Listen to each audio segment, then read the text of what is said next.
My guest today is Colonel Dr. Jonathan Lockwood. Lockwood is a retired U.S. Army intelligence colonel. He retired from the Office of Intelligence and Analysis at the Department of Homeland Security. Colonel Lockwood is an expert on Russia, national security, and ballistic missile defense. Welcome to my show, Colonel. Thank you, Daniel. Glad to be here as always. So I was just telling you as we were getting, just before we started, I was letting you know that I can call myself naive in terms of what's going on in the war and in the news, because I don't watch the news every day and the TV 24 hours a day. And I think you were starting to tell me that you don't do that either. And my response was, yeah, well, maybe because it's not it's biased, all true, and it kind of skews what you come away with. Well, basically, Daniel, wading through all of the news broadcasts that are out there, a lot of them you have to. It's like walking through a minefield. Instead of using a mine detector, you have to use a BS detector. Yeah. Because in a lot of these broadcasts, a lot of things that are being said can be described in no other way. So you have to. Yeah. So speaking of which, because I'm all about thinking better, thinking clear. What tips would you suggest to people who really do care about America, defense, the world? They care about the world. How do they do that with a critical eye, critical mind? Number one, I take to heart the advice that my dad gave me when I was growing up.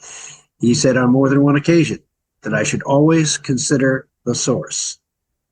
Consider the source of the information that you are being given. Who is giving it? What is there? Do they have an agenda? Do they have a particular set of beliefs that they want to push on you? Are they trying to tell you what to think rather than how to think? Or do they leave it open for you? Now, the best approach is obviously if they present the information without rendering judgment, without telling you this is how you should think about it. That's a good signal that you're getting a good source if they don't try to tell you how you should think about something. I mean, they rarely do that in America. America always has the other half of the sentences, them trying to, they're using that information to support something they're telling you. Right. So you have to consult multiple sources. You don't just, for example, watch Fox, although Fox, to its credit, does bring in, for example, on the Five, they have Democrats on there. They have a couple of Democrats on there, along with and what's key is they present their arguments in a civil fashion. They don't shout at each other. They don't try to run it, but they do engage in what I call a constructive dialogue.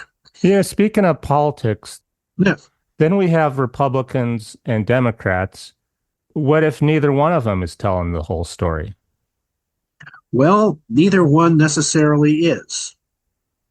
That's why you look at multiple sources.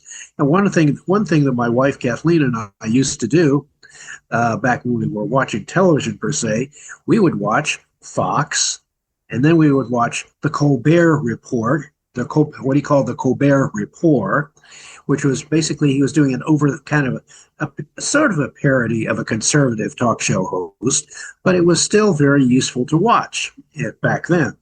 And The Daily Show with Jon Stewart. So you watch those three, and they all had their different takes. And so what we got was, okay, here's the spectrum. Now we can sort of, we're getting a more balanced set of views. And unfortunately, now in order to do that same thing now, you can still be done, but you have to you have to cast your net wider. You have to look at a wider variety of shows. Well, what just came to mind is I'm going through all this trouble. Why? Let's pretend I did get the facts. Mm-hmm. What am I going to do if I know? Tell me what people are not understanding because there's all this different channels. Tell listeners about what the war in Russia and Ukraine is really about. What's the root cause of the war? Okay. In order to understand that, you have to go back and you have to understand the history of both Russia and Ukraine, which and the history of their conflict, which goes back at least to the beginning of the 20th century, to the Russian Revolution and shortly thereafter. Ukraine, this conflict between Russia and Ukraine, Russia believes that the leadership of Russia at least believes that Ukraine has no right to exist. It has never. They claim that Ukraine has never existed as an independent nation, which the Ukrainians argue that is quite false. They do have their own culture, their own history, their own perspective, and they have every reason to resist Russian invasion because the Russians have inflicted massive atrocities on the Ukrainian nation over the past century, and starting with their treatment under Joseph Stalin, and going to, as a matter of fact, when the That seems processing like they never were a country. The states in America came to mind. Well, Arizona was a territory for a very long time yes, until it became a yeah, state. Who, I mean, yeah, so what? People are people, right?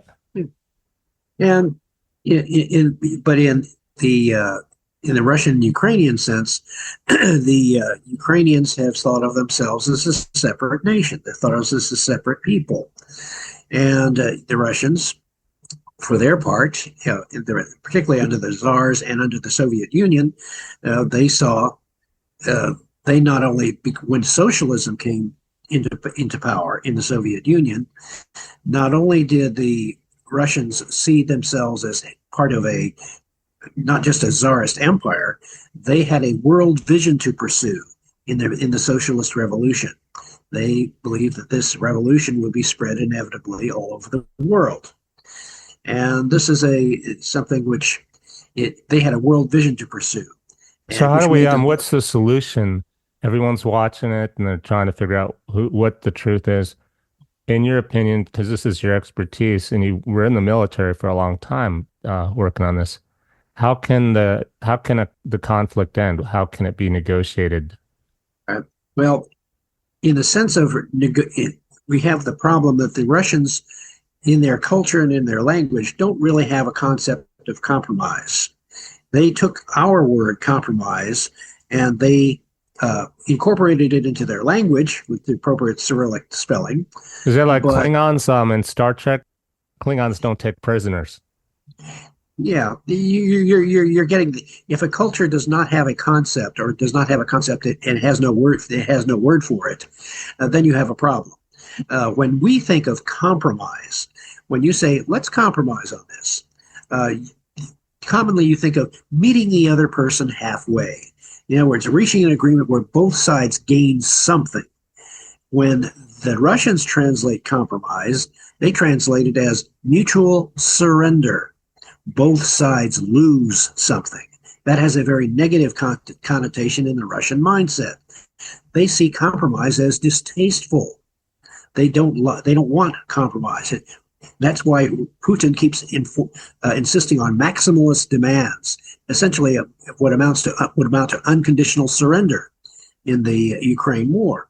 So you have this, and the Ukrainians want no part of this. They want the Russians to leave them alone. And so now, that's why you're not likely to get a negotiated peace, because you have two nations with irreconcilable political goals. Therefore, it has to be forced. The Russians can't achieve a military victory, so they can't force peace on the Ukrainians. The Ukrainians, go ahead. Back to politics, Democrats, Republicans. I'm sure one picks the peaceful team, like Ukraine. We feel sorry for them.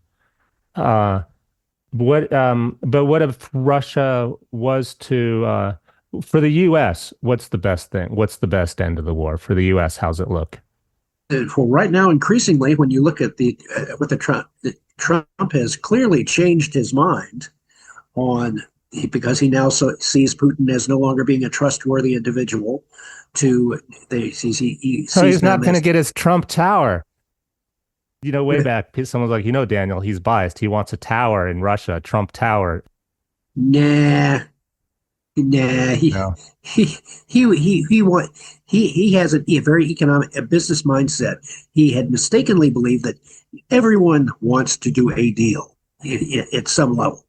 But what he had failed to recognize, is that Putin, as an absolute authoritarian dictator, he can have whatever resources he himself wants. You can't bribe him with money or a deal in that sense. So, so Trump has encountered, for the first time in his life, in all likelihood, a totally alien mindset, a mindset that is totally alien to his way of thinking. So now he has been convinced, however reluctantly that is, that you can't do a deal with Putin in the way he thought he could. Now he says, okay, we're going to do this the hard way. So now he is, which is what? More sanctions, supplying Ukraine with all the weapons they need to just beat the living daylights out of the Russians. And that always seemed to me, when I got into family, not arguments with family, but ask family what's their take, and I'm like, well, what's the difference? That's like we are in the war, then we're taking a side. No, we're not in the war. We're just giving them weapons. I mean, that's pretty much like you're in the war. Yeah. Yeah. So, but in any case, and Trump, you'll notice, is doing it in a very businesslike fashion, basically making agreements with the European leaders to buy the weapons from the United States, and the Europeans, in turn, will take those weapons and give them to the Ukrainians. So it's sort of a second-hand deal. But that's what I'm saying. It's like I bought the gun for the robber, but I had no part in the killing, the shooting. I just sold him the guns. But in any case, the Trump administration is in really no mood to give the Russians what they want. Okay, so say you were if you were briefing the president today on this, what would you tell him to do? What would you tell President Trump? Well, what I would tell him is that he's going in the right direction now. And with the Golden Dome, where I would give him my principal advice is on this Golden Dome. Now, I don't object to the goals of the Golden Dome, of it trying to protect America from nuclear missile attack. What I have my reservations about and concerns about is the way in which they are going about it. They are throwing an awful lot of money, $1 trillion potentially or more, in constructing a ballistic missile defense, and they implicitly recognize that there is a hole in the Golden Dome, where it's being able to intercept intercontinental ballistic missiles. Right now, we have only missile defenses. They try and hit. If it was launched from Cuba, we could get it, but if it's launched from Russia in space, we would not. In space, it'd be the only way, because what they're talking about having a $900 million study to study space-based interceptors. Well, when you get right down to it, there are only really two kinds of space-based interceptors. And the ones they are talking about exclusively right now are satellites. Satellites that would be armed with lasers that could intercept nuclear missiles in their boost phase while they are on their way up. That's the only really reliable way that you can stop an intercontinental ballistic missiles. Why is that? You can't get it on the way down. It's not because it's going too fast. You could. The problem is it's the most dangerous. When a missile is on its way down, it could explode in the atmosphere. It could detonate there, and you could get a lot of electromagnetic pulse. And the thing is, when a missile is on its way down, if you miss, that's it. Oh, it's basically you want to do it over the enemy's territory. You don't want to blow it up over your own territory. Got it. You don't want to blow it up over your own territory. You don't want to blow it up in space because that creates more space debris, more potential electromagnetic pulse, which damages the space infrastructure. You want to catch the missile while it's moving slowly, while it cannot maneuver. It can't deploy decoys. This has potential to cause a war then, because this is the classic, we thought they were launching an attack and they didn't. All the movies from the 80s, and it was a training exercise or something, and now you just attacked another country. Well, not necessarily. If you are attacking a missile, if you're catching the missile while it's on its way up, yeah, and you're destroying the missile while it's on, what you don't want to do is the thing that they are setting up right now. I participated in a war game back in 1997. Yeah, I was going to ask you about that. Yeah, tell people about that story. It's great. That was the Army After Next Winter War Game of January 1997. It was the first strategic level free play war game in U.S. history, essentially, where there was no. Most war games have a script. They have a series of events that are played out. You know what the ending is going to be. And usually the purpose of war games was to test out systems, see how well they work. This war game was designed to answer a question. How well does this proposed new revolution in military affairs, space-based structure, a large part of which we have in place now, how well would it work in an actual war? And I was on the red team, which essentially was a euphemism for Russia. And other color-coded nations, blue represented the United States, and then there are other color-coded countries representing NATO, China, et cetera, et cetera. There are over 500 participants in this war game, and it was computer-assisted, and it had no scripted outcome. It had a scenario which starts things off, and according to the war game, Red was supposed to be invading Poland in response to Polish agitation of Belarusian nationals. Some sort of pretext that was invented. And then Blue would come busting in like gangbusters and beat the living daylights out of Red.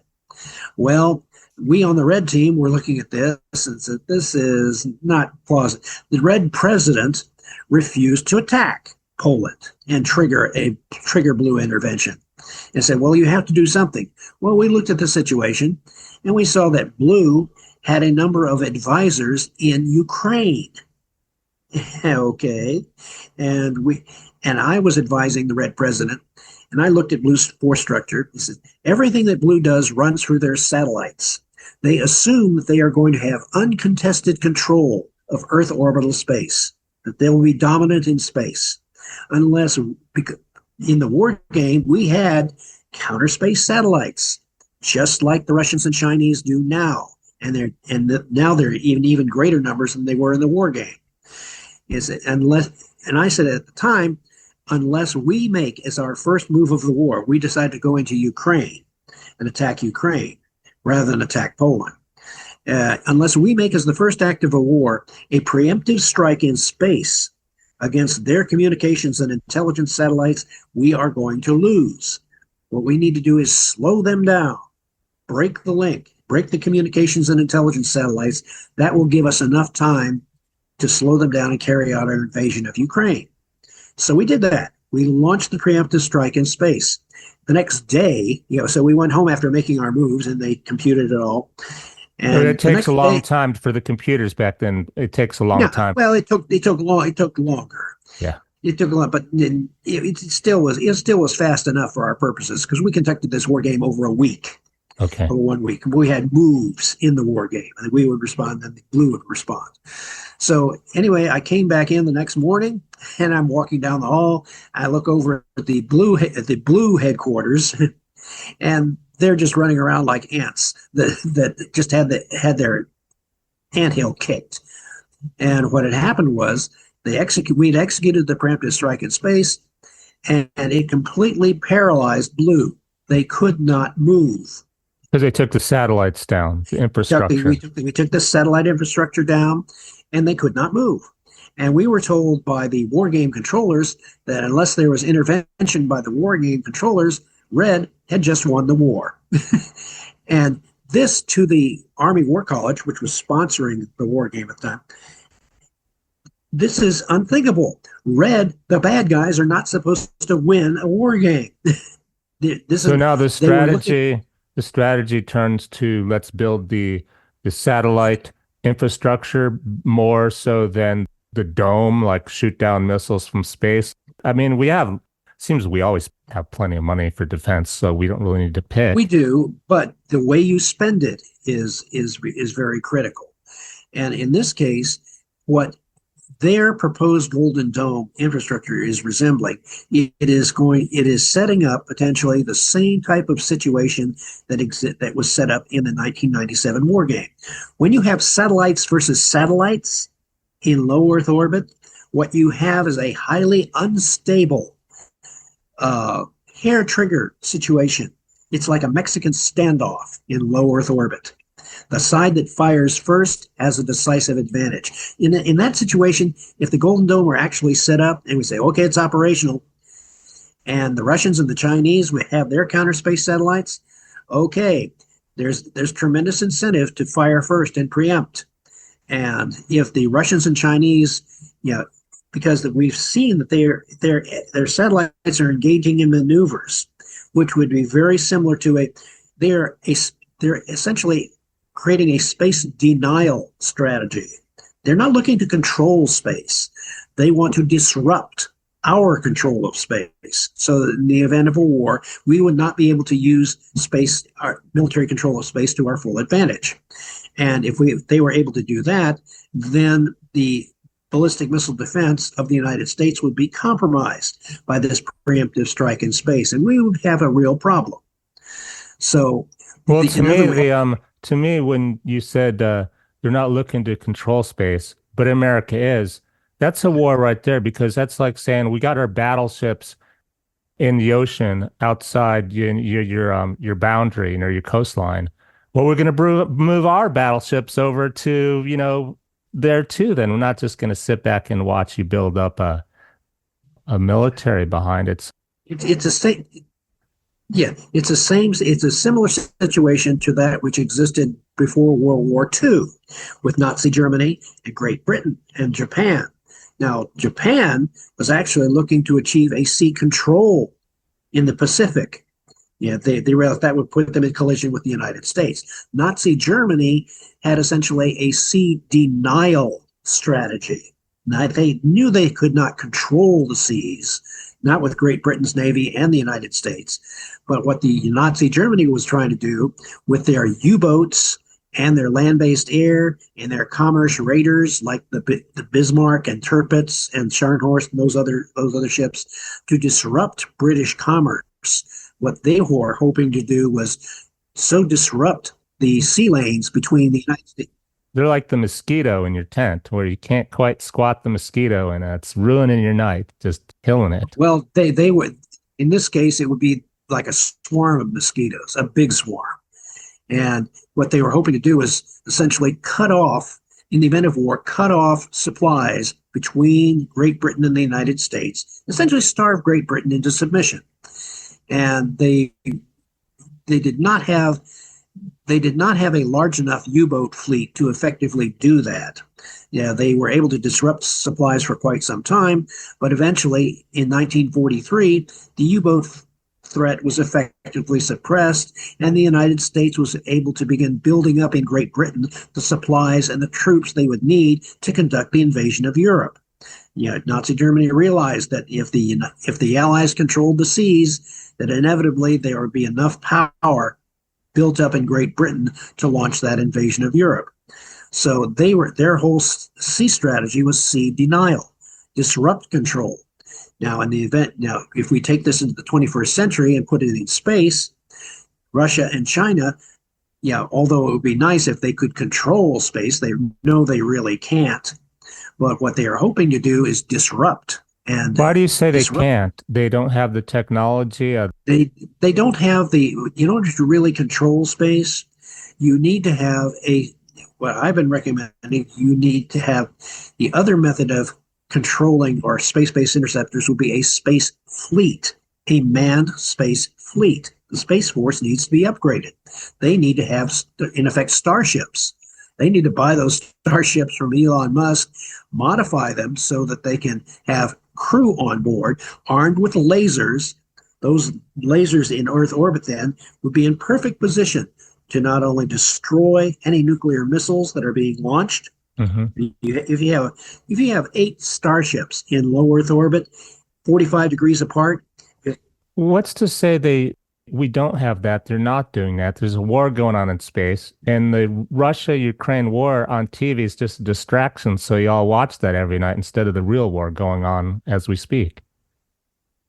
Well, by the time the Golden Dome is constructed, or by the time it reaches initial operational capability, which is what they're shooting for, by the end of Trump's second term, they are looking at having what's called IOC. It's not full operational capability. In other words, it's not completely 100% operational. But what they're hoping for is enough of an operational capability, enough of a demonstrated ability to shoot down nuclear missiles from Earth orbit that it will exercise a powerful deterrent, a powerful discouragement of any potential aggression. In the Russia-Ukraine war, I don't think that the Russians are going to be able to sustain an offensive beyond this year because their logistics are becoming increasingly degraded. Their casualties are absolutely horrendous. And they really, and once those sanctions are in place and President Trump is trying to boost energy production and drop the price of oil because the Russians depend very heavily on oil exports How and does other things. a little country like Ukraine even, it sounds like they're winning the war against Russia. How is it even They possible such a small country can do that? Well, people underestimate the Ukrainians. They underestimate the Ukrainians. In the Second World War, when the Soviet Red Army came back through Ukraine, when Ukraine was first invaded by the Nazis in 1941, the Ukrainians welcomed the Nazis as liberators. They were prepared to join with Nazi Germany, prepared to, if they would be willing to help them declare an independent state so that they can be free of Russia. Well, the Nazis made a huge mistake. They treated the Ukrainians as Untermenschen, as inferior people, and they began exterminating the Ukrainians. And the Ukrainians realized that, if anything, the Nazis were even worse than the Russians. And they began fighting both of them. Both the Ukrainians fought everybody. And when the Soviet army came back through Ukraine, they were resisting the Russians. They engaged in a guerrilla war against the Russian forces that lasted till after World War II and lasted for 9 years. It was not fully suppressed until about 1954. And most people in the West were not aware of that. So the Ukrainians were doing this without outside help. So the Ukrainians, They have a culturally, you'd grow up there just always in war. You'd have skills. oh yeah, You'd know about, you would know strategy. You would know strategy. the Ukrainians have the Ukrainian military has a very sound grasp of strategy. They have exceeded expectations in this war time and again. When President Trump said to Zelensky, "You have no cards to play," and Zelensky was thinking, "Oh yes, I do." Yeah, they're not going to share those strategies on And the then, of course, internet. they're not going to say anything. Look, they know better than that. They're, Mhm. they're like a poker player who keeps those important cards face down. He doesn't tell you what he's got in his hand. So, Back to yeah, space. Tell me about like lunar bases, the moon and Mars, okay. Mars, and then Elon Musk got to be in that story someplace. Elon Musk may he may realize this, but there's a crucial intermediate step that he is missing. And he wants to go to Mars. He wants to explore Mars. Well, the problem is you can't realistically set out to explore Mars, or let alone colonize Mars. I think that's problematic for various reasons. But you can't do that while Earth orbital space and the political situation on Earth is so unstable. Why is that? Why? Because your supply efforts to Mars and your colonization efforts to Mars could be disrupted by a war on Earth, by destruction of Earth orbital space, and it just it'd be impossible to resupply the colony. So you cannot realistically explore and colonize or exploit Mars in any fashion until you have stabilized the political situation on Earth, which means you have to be able to neutralize nuclear weapons, nuclear missiles, as weapons of war, which is why the Golden Dome is so necessary. But the Golden Dome has to be able to control space in the same way that the United States Navy controls the world's oceans. Okay, but I'm not clear on, say we get the Golden Dome. Okay. We can't have we don't have to worry about nuclear missiles. We still have all these satellites in space with lasers. We still have a war and disruption in space. Yes, Even so, what's the the Golden Dome as currently constructed would be highly unstable because what it needs to reinforce it is it needs a fleet, a space fleet, a manned space fleet. That's people up there in starships controlling and monitoring the global system. That has to be the central pillar of the Golden Dome. If you don't have people up there, if you just have satellites destroying satellites, well, nobody really cares because satellites don't have mothers. But if you have actual Space Force guardians in starships in Earth orbit, and if a Russian or Chinese counter space satellite fires on a starship, that is a clear act of war. Yeah. so And the Russians, basically whoever controls space, when I say space, I mean low orbit or where yes, satellites are, they also control the colonization of other planets in the moon. yes, that would be the necessary prerequisite for any nation to be able to colonize or explore other planets and the moon. If I'm the US and now I own space with my fleet, I can prevent China or Russia from going to Mars. Correct. I can go to Mars on my own term. I can go, I own the universe now, guys. Guess what? Kind of like in Star Wars, I'm the emperor now. You pretty much would have to do that in order to be able to preserve the use of space. And what the United States could do with its Golden Dome and with a space fleet, they could invite our European allies to join the Space Force to help provide crew for the starships. They could also, moving on down the line, as the starship's design improves, say with nuclear thermal propulsion systems and things like that, they could say to our allies, how would you like to have your own space fleet? So this is not just about the wars on the ground and controlling space Right. to have world peace. It's the galaxy peace we're speaking of. Yeah, well, as you expand your ability to go beyond Earth orbit and the moon. The really big barrier. Well, there are two big barriers really. One thing is being able to, in order to get to Mars and the other planets, you have to get there fast. You can't do it with chemically powered starships. That's just unsupportable logistically and medically. Human beings are not designed or not built for survival in space that well. In order to overcome that, you have to get there fast. You have to have shielding against radiation. You have to have artificial gravity.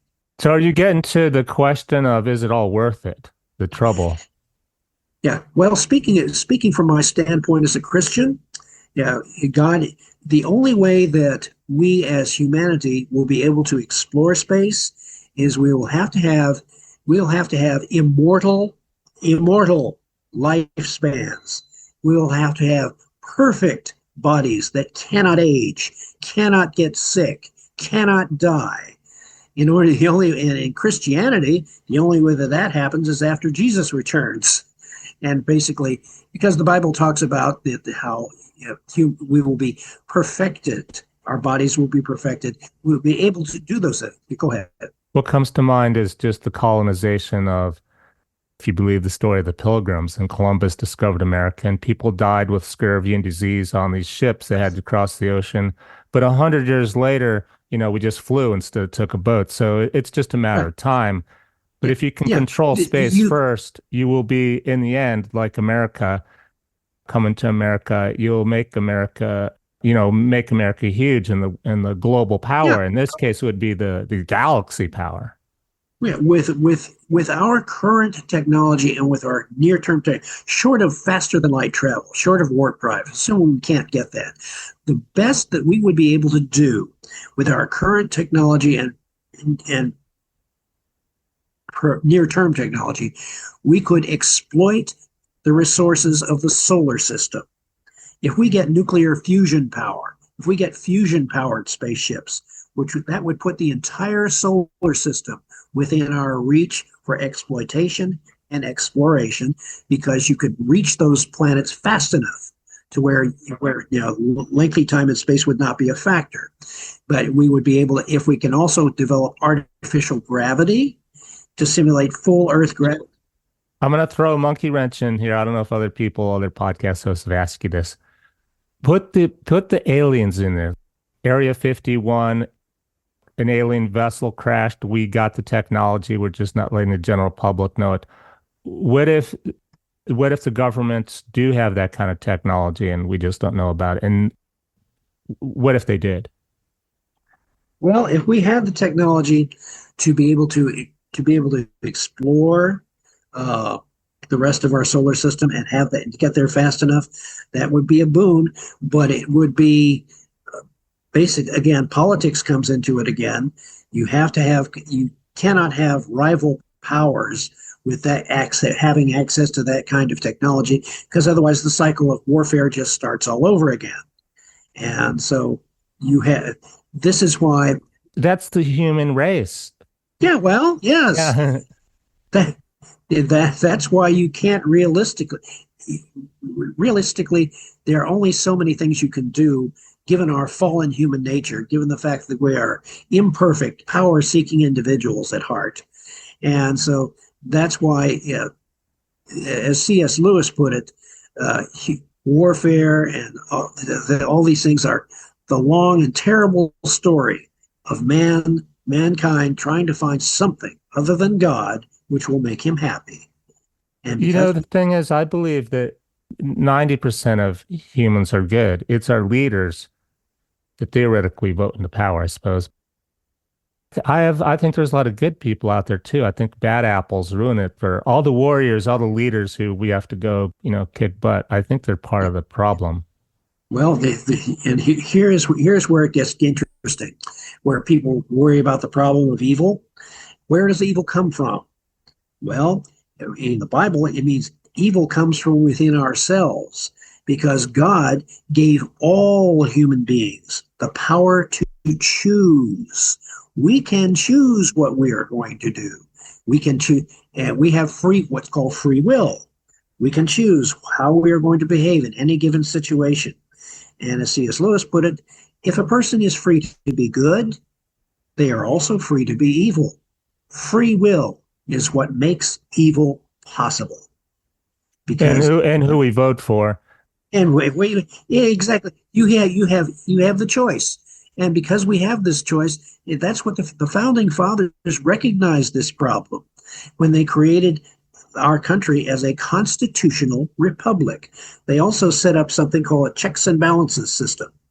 Which it's not really working out too well, Mike. Well, actually, it is. Is it? Actually, it is. Yeah, because James Madison, the way James Madison said, the purpose of the system is ambition must be made to counteract ambition. It's so what I'm referring to is, when I was growing up, I thought the judges, Supreme Court, highly respectable, educated people, and then come to find out they're just politically motivated. I observed that.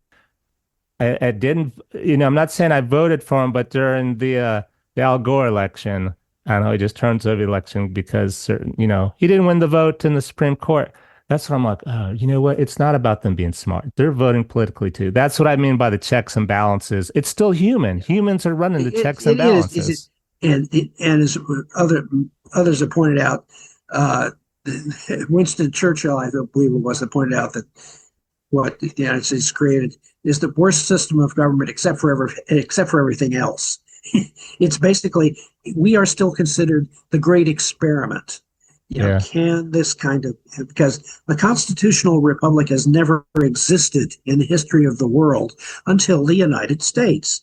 Don't confuse, say people that so-and-so is a threat to democracy.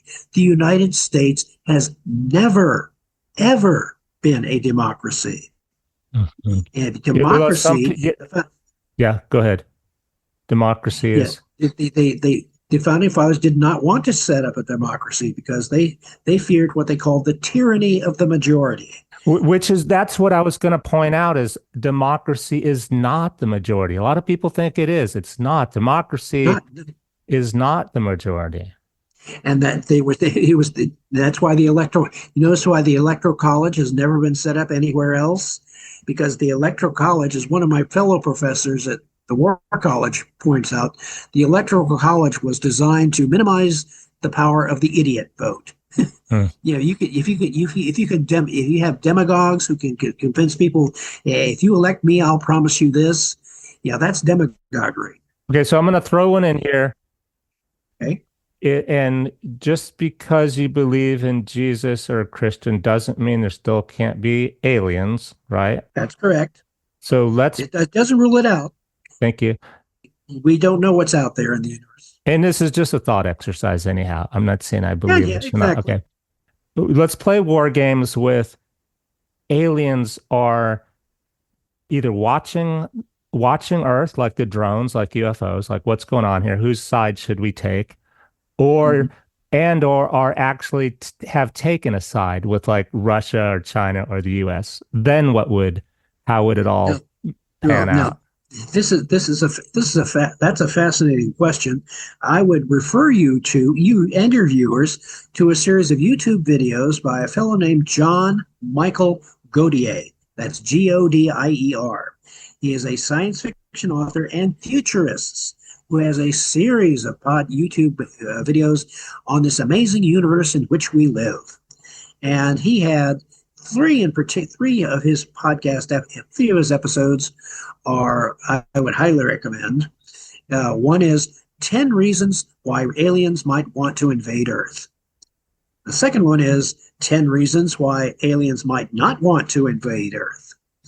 And those two sets. And the third one, which is a really good one, is can alien civilizations detect us? Do they know we're here? And he goes through a whole series of things in that video, which is that if an alien civilization, in order for us, an alien civilization out there somewhere to become aware of that we exist, they would need some really serious equipment to do it, and Um, and keep they would have to be know to look in our direction. um I know a UFO expert who suggested some of those drones and things we see UFOs might actually be how, like we sent the Mars rover to Mars just to send it out into Yeah, space in the 70s. You know, these things just send it out into space. The aliens might have done that themselves, and we might be seeing UFOs and drones that are eons old, sent from civilizations that are no longer in even existence. yeah, yeah.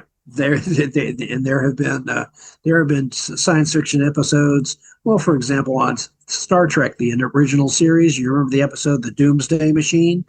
Yeah, basically an alien doomsday weapon that just destroyed both sides in a war a long time ago, and the machine was still destroying. But in this case, uh, we have been sending out radio signals for really about the detectable for about the past 120 years. So a space force intelligence, what its job would be, logically, we would look out about 120 light years or so or more, and we would be searching a sphere 120, 125 light years from Earth. We would be looking for, number one, habitable planets, habitable star systems. We would be also, once we have identified those, we would then be monitoring those for any signs of civilization, any signs of alien life. And those are the ones you concentrate on because those are the ones most likely to be able to detect you because they're close enough. Of course, in order for them to get at us, they have to overcome the faster than light travel. And keep in mind also, in warfare, even if it's planetary warfare, logistics, how do they supply and sustain an invasion force? That would require an unbelievable amount of logistical preparation. So, The idea I actually had in my head when I said aliens working in cahoots with the government or watching us. What if what if some aliens didn't want to invade? They just didn't want us to go out into space at all. They wanted to keep us contained. Well, in that case, they would be looking. They would be in order to tempt an alien civilization to intervene or obstruct. They would have to be watching for signs that we were developing. Potentially faster than light travel. Or nuclear weapons. Since we already have nuclear weapons, we're kind of like the bad neighborhood of the galaxy. Right. Well, someone pointed out that in New Mexico, the Trinity site where the first atomic bomb was tested, it was when they tested that the next day, and they're right next to each other. The crash site for Area 51 is literally right next to the Trinity site where they blew the first atomic bomb. Let's presuppose they're like, yeah, like you said, Colonel, they notice, hey, we better go check this neighborhood out. Back to the Russians and the Chinese. Let's take, what if they decide to take China's side to keep America out of space? Because like you guys aren't ready for it. Well, that degree of intervention, I don't think would be possible, because they really wouldn't be able to sustain that type of effort. Because once it became evident to the nations of the earth that an alien civilization was attempting to intervene in our affairs, it's kind of like the neighborhood bully. You might be fighting with your friends and your neighbors, but if an outside bully comes in, guess what happens? All the people that are fighting with each other now unite to fight. Except it's like the teacher or the principal comes in. So as a kid, you might reunite with your fellow kid friends, but you still can't do anything because the principals and the adults are more powerful. Yeah. Well, in that case, the Christian response simple response would be, that is when God would intervene. So that's really a very hypothetical. Say again. That is when God would intervene. Oh, love it. Okay. Because God is the I would see God as the ultimate referee over that kind of squabble. So, and as a matter of fact, I believe that God has deliberately, in his creation of the universe, positioned the creation of his various civilizations far enough apart so they cannot easily become aware of each other, let alone get at each other. You don't put the piranha near the goldfish tank. That's a good viewpoint. Like that would mean the Bible is in another galaxy someplace. Yeah, you could have various. As a matter of fact, there's a fascinating classic Star Trek episode, which I recommend, called Bread and Circuses. The Enterprise travels to this world where they discover a kind of a parallel Earth, except in this parallel Earth, the Roman Empire never fell. It lasted. I saw that one, yeah. You saw that one, right? And you saw how it ended. Yeah, I can't remember how it ended, but it always ends good for Kirk. He always gets the girl, and he always gets the... Well, yeah, he kind of got both in this case. But what happened was they were, during the episode, this one former gladiator named Flavius kept talking about, he said, then I heard the words of the sun. Blessed be the sun. And Kirk, Spock, and McCoy all thought he was talking about the sun up in the sky. They thought he was a sun worshiper. And of course, Flavius eventually gets killed at the end, and they escape back to the Enterprise, and they're talking on the bridge. And McCoy said, I read in your report that Flavius was killed. I really miss that big sun worshiper. And Spock says, well, I wish we could have studied that belief of his more. Sun worship is not characteristic of modern civilizations. And Uhura, she comes up and tells them, I'm afraid you have it all wrong, gentlemen.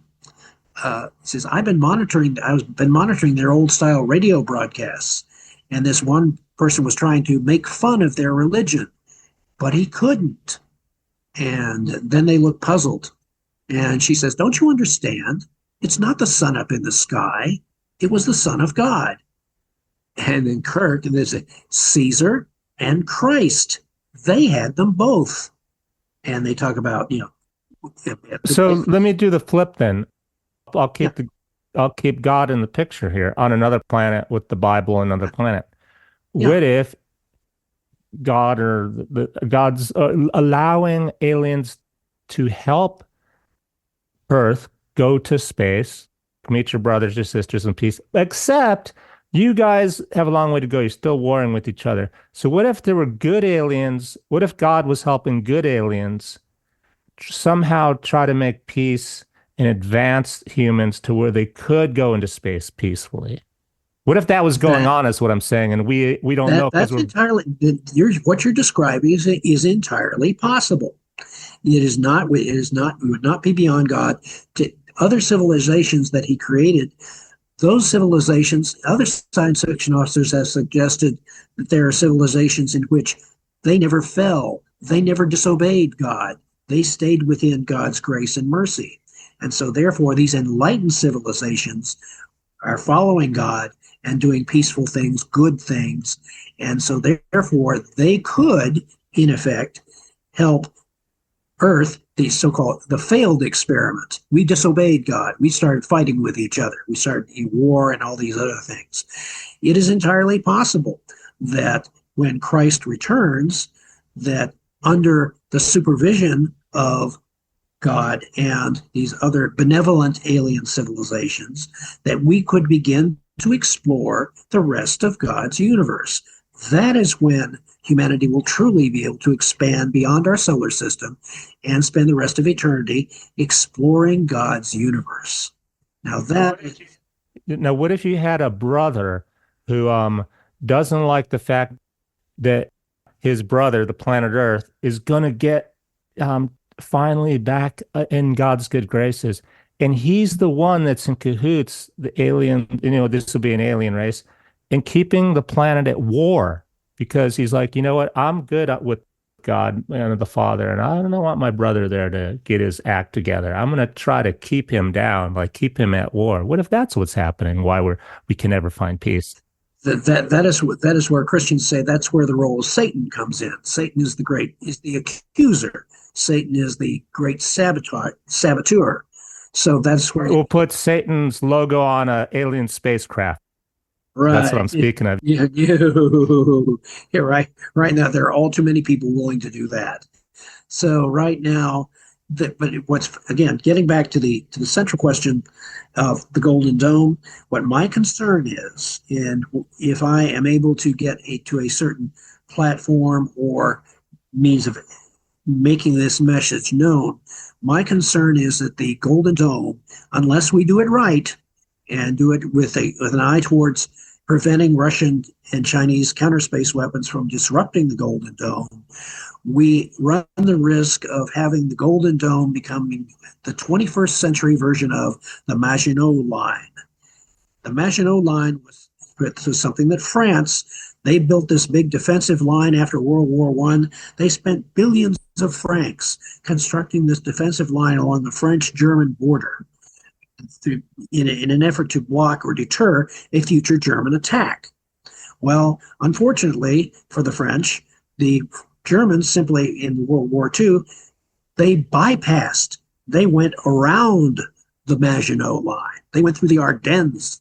And so you keep saying that there's this weakness. So it sounds like you're in the know, stuff, or you watch the news, or you're picking this stuff out. I have unique experiences, and I have been studying this problem for decades.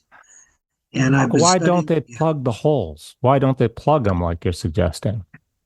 Well, the reason that the current, you have a lot of defense contractors out there. They see a lot of money, and what they are going with what they know.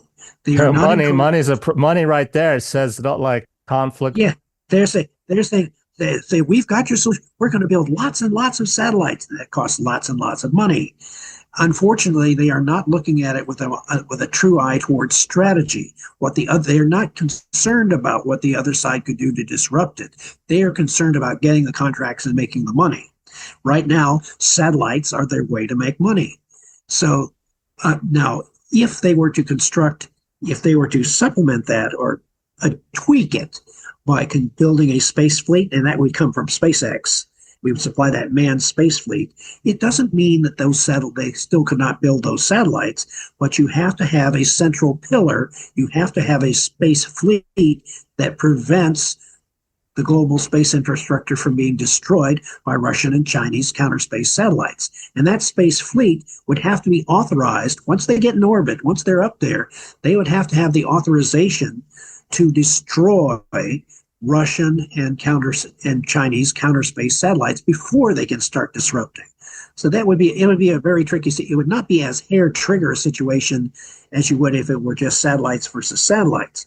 If you have a fleet versus a satellite, the Russians and Chinese would complain. I say, look, you're not going to disrupt the global space infrastructure simply because you want to preserve your own power, because you want to preserve the ability of your nuclear missile arsenals to threaten the West. You notice that what Russia's been doing during this entire war is they've been brandishing their nuclear missile arsenal, threatening escalation with the West, relying on our fear. What's your opinion, your belief on the theory that Chinese satellites in space are responsible for fires, in Maui and Los Angeles and big weather catastrophes? I kind of wonder sometimes if they're not at war like you suggest doing exercises and something goes wrong, like, laser goes where it wasn't supposed to go or misses. And that's oh, sorry, it started a fire. Oops. You guys can't know My about bad. that. Yeah, my bad. Yeah, my bad. Sorry, we didn't mean to do that. Yeah, that is something that President Trump and his administration will have to be very firm about, and that's why they're being as firm with the Chinese as they are now. Right now, it's a situation where the United States one of the big problems we have is that we don't have, as yet, a firmly articulated grand strategy for dealing with this problem for the long term. During the Cold War, we had a grand strategy for dealing with communism, for Soviet communism. It was called the strategy of containment, as articulated by George Kennan in the 1947 issue of Foreign Affairs, The Sources of Soviet Conduct. He proposed a strategy of containment. We did not have to defeat the Soviet Union militarily in order to win. We simply had to prevent the Soviet Union from expanding, either by military conquest or by subversion. As long as we could do that, then eventually, he argued, the Soviet Union would buckle under the stresses of its own internal contradictions. And history proved that he was right. So what's your strategy? What's the strategy you would tell a president right now? You're briefing him this morning. What's the strategy you would recommend?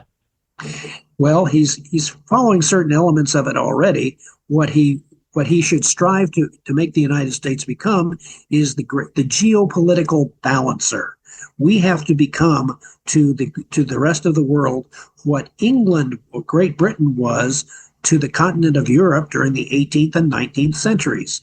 Great Britain, all they had to do was prevent any power or combination of powers from dominating the country of Europe, the great world island of Europe and Asia, and be the balancer, not the world policeman, not that, but just maintain the balance. That worked for a couple of centuries.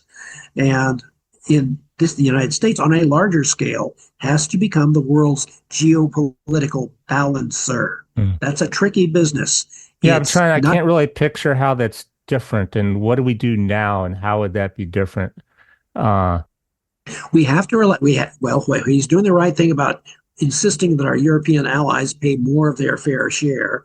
They're agreeing to go up to 5% of their GDP on military defense. And doing that puts less of a burden on the United States, which means in turn we can focus on economic growth and prosperity and developing our resources so that we are in a better position to maintain the balance. We have to dominate space and the sea in order to maintain stability. That means that we can afford to have a smaller army. We do not need to have as large an army as we need to have now, because we cannot, for example, the military has this little phrase they talk about the need to have what they call full spectrum dominance. Do you know what that really means? Full spectrum dominance, it does not prioritize any military spending at all. It simply means more of everything is better. So it does not set priorities. It does not say what's more important. The war on terror comes to mind. Like, who's the enemy? Terror. Well, Yeah, we can what the hell? fight Exactly. forever. Like, what are we fighting? Who? Well, well, well, it justifies unlimited military spending with no priority. Yeah, more of everything is better. War on terror. Well, how the hell do you know when you won the war on terror? You don't. And It so, would be better if they flipped it and said instead of war on terror, blah blah blah, to create global peace.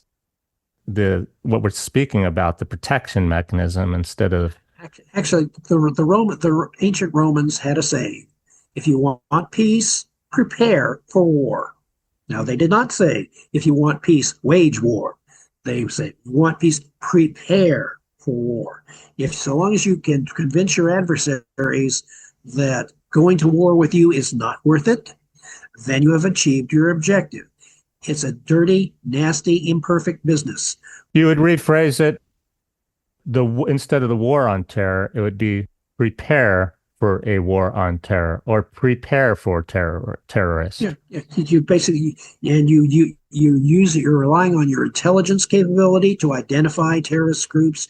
You are relying upon selective use of forces to go after certain power centers if need be, if the need arises, to be able to neutralize those terrorists from being able to effectively wage war on your civilization. It's not an all-out war, but it's certainly a necessary function. And right now, President Trump has a very interesting opportunity. And so far, what he needs, and keep in mind, we're barely 6 months into the second term of his administration, and he has a massive incentive to both for it. He wants to ensure his own legacy as a very consequential and relevant president, but he firmly believes that he was spared by God twice from assassination so that he could save America. His words. Hmm. Well, okay, speaking as a Christian myself, I find that, God spared me from dying of cancer 3 years ago. And my wife told me, says, God spared your life for a larger purpose. Nice. Okay, so given that, I can understand President Trump's reasoning when he has a sense of urgency. He believes he owes God his life, and he owes God his life, and therefore he is going to do his very best to save America. Now the question becomes making sure he has to have good advisors giving him the correct advice of how you save America. And So one last thing. here. Anything that I should ask you, or you can tell me, I'm not watching the news, keywords Israel and Iran, those two countries, Israel and Iran, anything come to mind? Those two, well, but again you have two nations. Neither they have religiously irreconcilable objectives. Iran does not want Israel to exist. And so that's very problematic. And when you have a nation that does not want you to exist, yeah, and they are religiously fanatical about it, well then, yeah, it comes down to a question of you may find yourself having to impose a Carthaginian peace. If you recall the wars between Rome and Carthage, Carthage no longer exists. Okay, one of the Roman senators concluded every one of his speeches with "Carthago delenda est." Carthage must be destroyed. And so, Because some people, I used to hear it all the time. Let them, like Palestinian and Israel, let them fight their own war. They've been doing it forever. Just leave them alone. In terms of America, how does Israel and Iran and what we're talking about going to space and getting out of here and exploring space, how does that all, what does that mean? well, with Israel and the United States and America, uh, again, it's looking at it from a theological perspective. Christians and Jews are actually natural allies. Christianity could not exist unless Judaism had existed first. Jesus was Jewish. Yeah, the crucifixion of Jesus was totally in accordance with the will of God. Yeah, this was meant to happen. The crucifixion of Jesus and his resurrection was God's means for redeeming humanity from their sins. That was the deal, and the Jews were instrumental in making this happen. Not, and so therefore, but people have twisted this. They have, they've called people have called the Jews Christ killers, which is not real. They were merely, you know, the Roman Empire was involved, but people misunderstand the role and nature of Christianity and Judaism. So, in politically speaking, Jews and Christians should be natural allies. And so, therefore, that is why the United States has been such a strong supporter of Israel, because there is a very strong Christian movement within the United States that sees Israel as necessary for the will of God. They see this as a fulfillment of biblical prophecy regarding the reestablishment of the state of Israel. Hmm. So politically and theologically, it is necessary for the United States to be a supporter of Israel's existence and necessary prosperity. That is why they view Iran as a very undesirable, and that's why you have people like Mamdani trying to run for mayor of New York. That is going to be a very volatile election. I Let me don't tell you. quite follow them. I mean, I get it. I get the story and the logic. I don't see why you can't have your story, crucifixion, Jews came first and then Christ, and still move on with your life now. Oh yeah, you can do that. Yeah, you can still move on. But the thing is that some people are. Keep in mind, we all have free will. Free will. Free will is what makes evil possible. You can choose to be evil. You would to be what people would call evil. And so you now have this situation where you want to say live and let live. Other people will say no, we don't. We don't want to just say live and let live. Some I mean, people it's find just like move forward. It's like I got a divorce. I move on with my life. I don't go try to kill my ex-wife or well, get stuck on the backstory. some people would just see. Again, you have some people who would try to kill their ex-wives. So yeah, that's because they're exercising their free will. They're exercising their right. I ask you the question because open-minded and not clear. The answer might not be something that's really logical and authentically helpful and productive and maybe the right thing to do. Yeah. Yeah, simply because you have the right to choose, it doesn't mean that you're always going to make a good choice. But God respects your because He has given us all the gift of free will. He respects our right to choose. He does not force us to be good. He wants us to choose to be good. This is really tangent to an interesting philosophical, semi-religious conversation. What comes to mind is if we got it, we behaved what I'm going to call the right way, like God wants us to. Yeah, There yeah. could literally be that peace on earth. We wouldn't have to go to heaven. Well, yes, it would. Earth would become heaven. Well, yes, it could, except that free will is so. Yeah, the Bible points out that out of the heart, our inner being, come evil thoughts. We all have this inner bad self. A movie that I would recommend to you and your viewers is the movie Forbidden Planet, 1956. It's a movie which it talks about. Well, again, it's well worth watching, but it basically takes Shakespeare's play The Tempest and transfers that into an outer space setting. And it's a really magnificent, we're very A lot of good made. old movies that had good stories that made you Oh yeah, think and and were based on stuff. it is made by MGM, the same company that made The Wizard of Oz.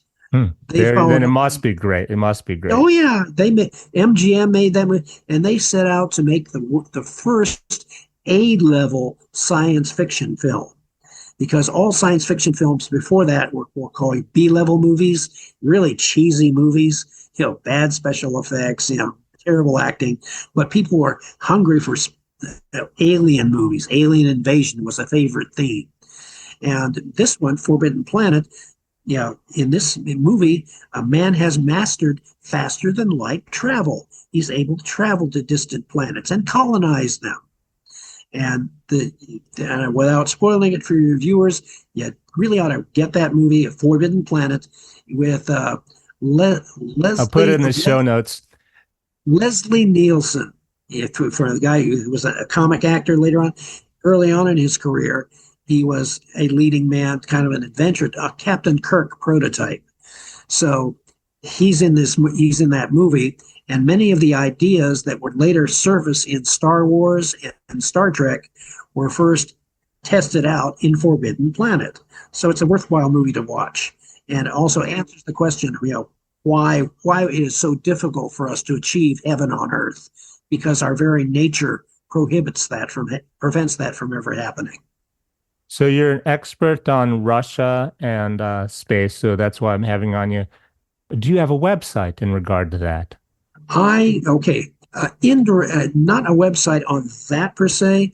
I have, my two published books, Russian View of U.S. Strategy, Its Past, Its Future, and the Lockwood Analytical Method for Prediction, LAMP. Those two published books can be found on Amazon Books. So you can just type in that. They're easily, but they can be they can be bought in hardback, paperback, or ebook format. And there is a LAMP website that's still active. And basically, for someone who types in the Lockwood Analytical Method for Prediction, LAMP, they will find a link to the LAMP website. Now, unfortunately, I have not been able to modernize that. It's still active. It can be referenced and so forth. But my webmaster died of brain cancer a year ago. Mine died of COVID during a couple of years. But eventually, as the events of my life are proceeding right now, I suspect that I will get assistance in modernizing that website and other things. It's the content that matters. Before the internet, there were libraries. It's still books, and it's information that matters, not how it looks on the screen. This has been a very brain intensive topic. What do you do in your spare time? Well, let's see. Okay, I'm a retired U.S. Army intelligence colonel, and I'm a retired GS-15. And my wife and I, we both have Social Security. So those two pensions plus Social Security, right now, God has in effect put my wife and I in the sweet spot. We can work because we want to, not because I absolutely have to in order to survive. So right now I'm in this, I do podcasts like yours, and I do the Ukraine show twice a week, Tuesdays and Fridays. And aside from that, I participate in my local church with other Bible studies and so forth and youth groups. And I read and do research. And basically, I'm working on a third potential book, which I have an outline for. It's entitled Space Power, Theory and Practice in the 21st Century, where I developed some of the... Speaking of books, because AI now, I've written a couple books myself, so I'm in the process of updating one. So go to put the second edition online, and now there's this checkbox. Does it contain any AI created content? And it's really hard. All my books, I've never used AI in the past. AI didn't exist. Yeah. But now the question comes into place in the Library of Congress. It used to be these were all human written books. In a time when you can just make a book, with the snap of a finger, make another book and make another book. What does it mean? Right. I prefer to do it the old-fashioned way, take my set of ideas and develop them naturally. And because if you rely too much on AI, you're being intellectually lazy. You're not being original. You're relying on some entity, some artificially created entity to, in effect, do your thinking for you. As a matter of fact, that was the big problem when I was teaching the Lockwood Analytical Method for Prediction in my classes. And my students would all do term papers using the lamp as the central methodology of their term paper. And they would study a problem and they would present the results to me in a briefing for a grade. And one of the common mistakes that my students would make, this one student said, at the close of his briefing said, the lamp method concluded. And I stopped him right there. I said, stop. The lamp method did not conclude anything. You did. You are simply using the lamp method as the vehicle for projecting your thinking into that method and making it transparent to an outside observer. Basically, a person that uses the lamp makes his or her thinking transparent to an outside observer so that anyone who reads their paper can see for themselves how they reach their conclusion. Are you speaking of like using AI like I do to tell me something I don't know or help me with this? I literally don't write that then in my own book. It's just an idea generator, and sometimes it's frustrating because all it does is search the internet for stuff I already know. Right.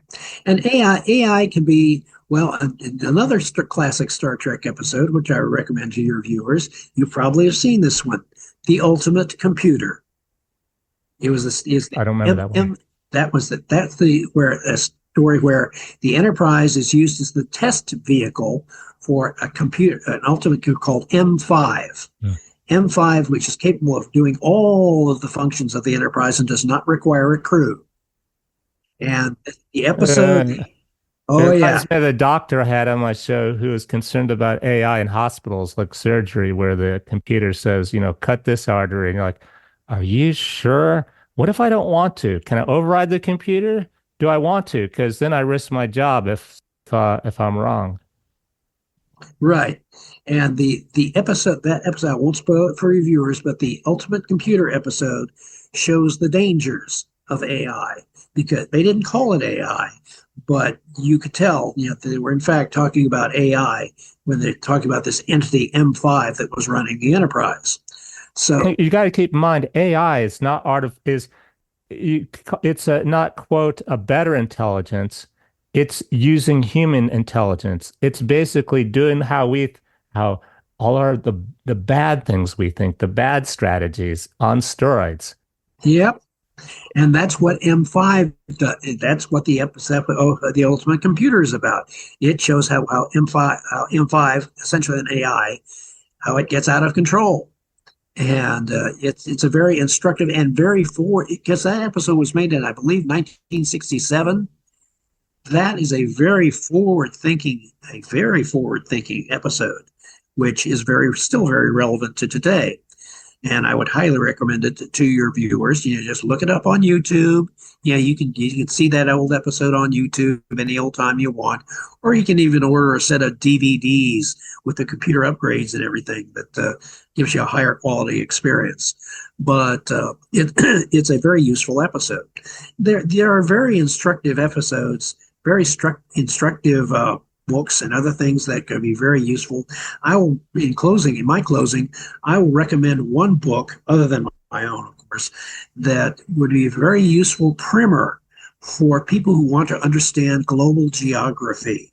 And it's a book by, I believe, Tim Marshall, entitled Prisoners of Geography.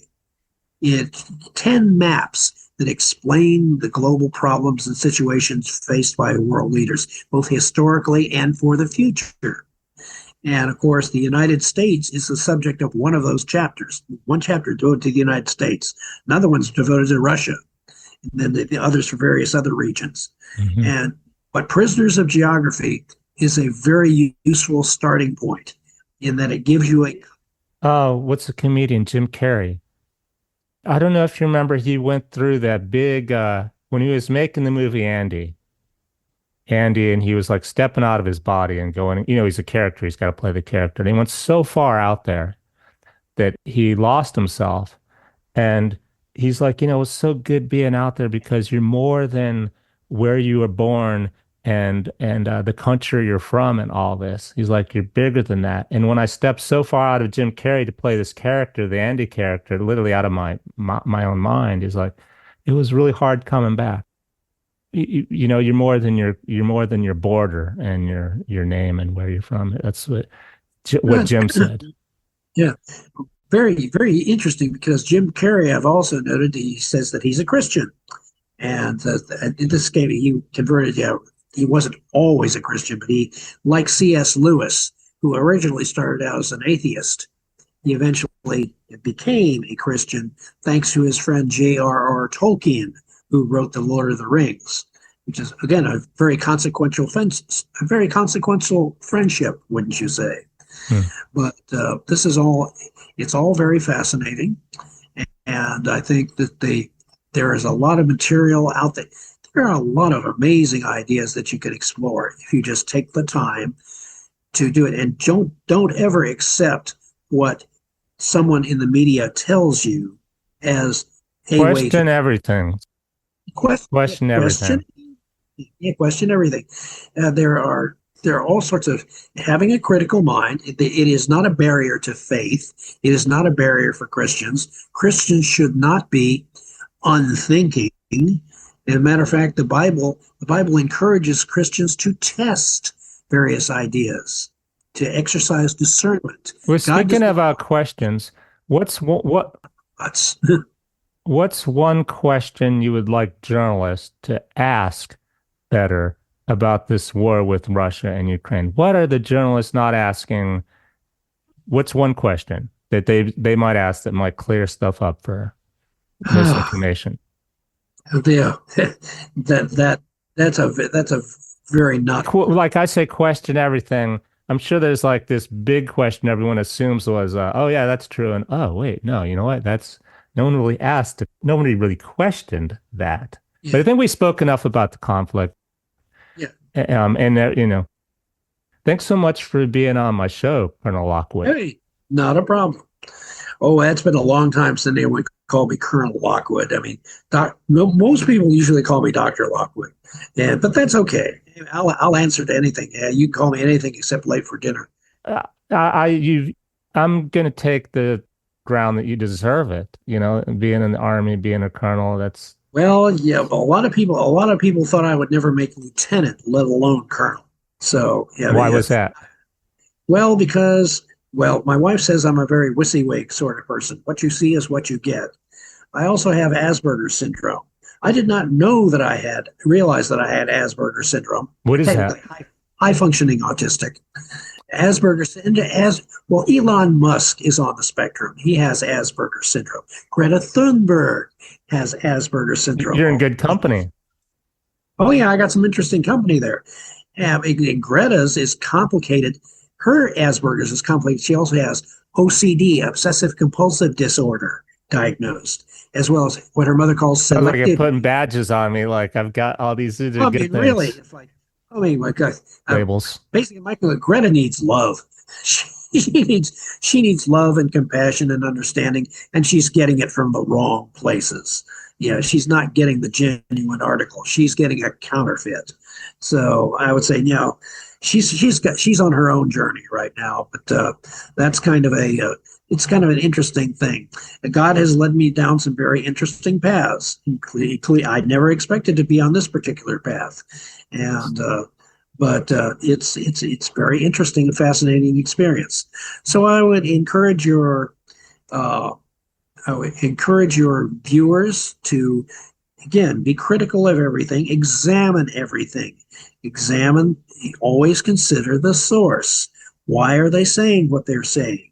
Compare it with other opinions. You go across the spectrum. And then go for a walk, take your dog for a walk and just Yeah, relax. Because at the end of the day, it's not worth work. It's, only so much you can do. And well, as Christians like to say, ultimately God is in control. Nothing in this universe happens unless God causes it to happen or allows it to happen. So, and God allows because He's given all of us free will. God allows a great many things in His universe to happen that we think ought not to happen. But that brings to mind, um, I'm assuming we have enough time. We'll wrap this up. Probably have other things to do. My grandma once told me, because I asked her, did you ask God? And she said, "Oh no, no, I'm not allowed to talk to God. Only the priest is." What are you talking about? Oh. Yeah. So we kind of That, like questioning everything, and don't worry, God's in control. But then you got free will. You need to question stuff to make and, up your own and will. yeah, yeah. Basically she should be, because that was the point of Lutheranism, Martin Luther, yeah, that the believer is should communicate directly with God, not go through a priest. Don't make your priest, put it all on your priest. You should be praying to God and communicating with God directly. Because after all, God took the trouble to save you by sending his son into the world to die on a cross. Therefore, that frees the believer to communicate directly with God rather than go through a middleman like the I priest. only mention this, Jonathan, because we said question everything, Yes. and though it's shocking to me, there's some people that might not because they're like, no, I've got someone doing that for me. Maybe that's part of the problem. Yeah. That's part of the problem. When you give up your right to think, you give up your right to be a human being. Without being critical of your religion. I'm not being No, critical of your religion. no, that How do you know who to trust just because, you know, how do you know why would you give that kind of power away, not question things for yourself? Yeah. Well, the thing is, fact of the matter is, I do question a lot of things, and that is a way of strengthening one's faith in God. You are exercising the ability that God gave you. Thank you. God expects you to think. God expects you to criticize. God's big enough to take it. God can There you go. handle your questions. We're crying out loud. He's not Yeah, the kid in school who's gonna cry about, yeah, God's like, I'm bigger than that, man. I'm bigger than yeah, that. yes. He can accept it. God can accept those people who wait until practically they're on their deathbed to accept Christ, to accept God as their Savior. God will take that. He's willing to take that. He loves people. He loves humanity so much that even if your only reason for believing in God is because you don't want to go to hell, he'll take that. Okay, I'll accept that. I'm gonna end that with two things. Amen. And Okay. then what I learned from another culture, which maybe you can tell me what it means, what they got it from. Aho. Oh, that's an interesting one. Yeah, instead of amen, it's aho. Yes, kind of like amen. Oh, yeah. What's amen stand for? Let it be so. There we go. Let it be so, but in a different language somewhere. Yeah. Thanks so much, Jonathan, for being on my Thank show. you. Thank you for inviting me. Appreciate it. Have a great day. You too.